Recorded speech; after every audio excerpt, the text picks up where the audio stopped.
Hi everyone, let's read the question. The question says the figure below is the plot of potential energy versus internuclear distance d of H2 molecule in the electronic ground state. What is the value of net potential energy E naught in kilojoule per mole inverse for d equal to d naught, at which electron-electron repulsion and nucleus-nucleus repulsion energies are absent? As a reference, the potential energy of H atom is taken as zero when its electron and nucleus are infinitely apart. और Avogadro constant की value given है 6.023 × 10⁻23। तो इस question में हमारा की concept क्या है? हमारा की कॉन्सेप्ट है पोटेंशियल एनर्जी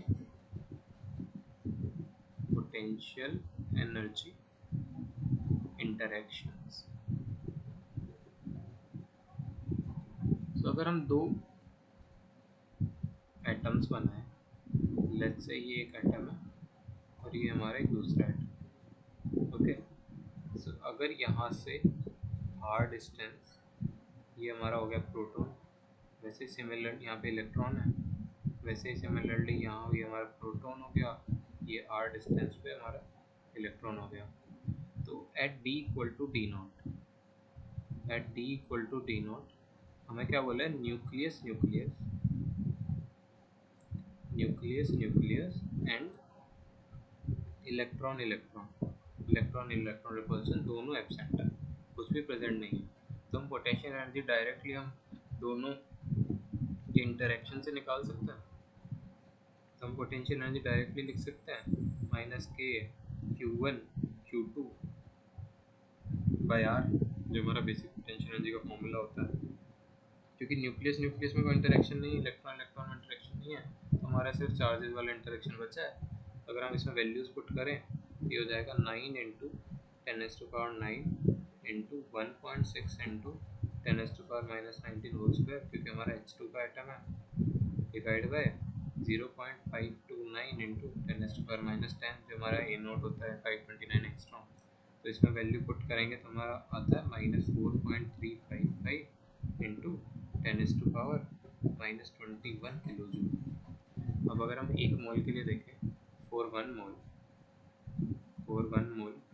हमें है -4.335 इंटू 10⁻−21, इसका एवोगैड्रो से मल्टीप्लाई कर लें तो 6.023 इंटू 10⁻23।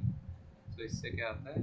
इससे आता है -2623.249 किलोजूल पर मोल। ये आ गया हमारा किलोजूल पर मोल, एक मोल H के लिए।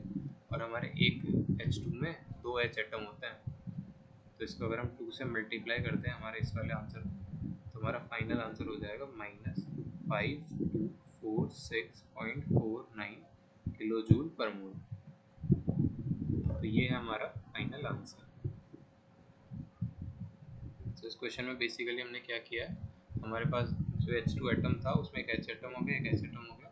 हमें बोला गया है कि हम अज्यूम कर सकते हैं न्यूक्लियस में कोई इंटरेक्शन नहीं है और इलेक्ट्रॉन में कोई इंटरेक्शन नहीं है। तो हमारा पोटेंशियल एनर्जी डायरेक्टली क्या हो जाएगा? पोटेंशियल एनर्जी हमारा हो जाएगा -k Q1 Q2 upon R। Q1 Q2 की वैल्यू हमारी प्रोटॉन के चार्ज के बराबर है क्योंकि हाइड्रोजन है, k की वैल्यू हमने पुट कर दी, R हमारा 0.529 × 10⁻−10 है।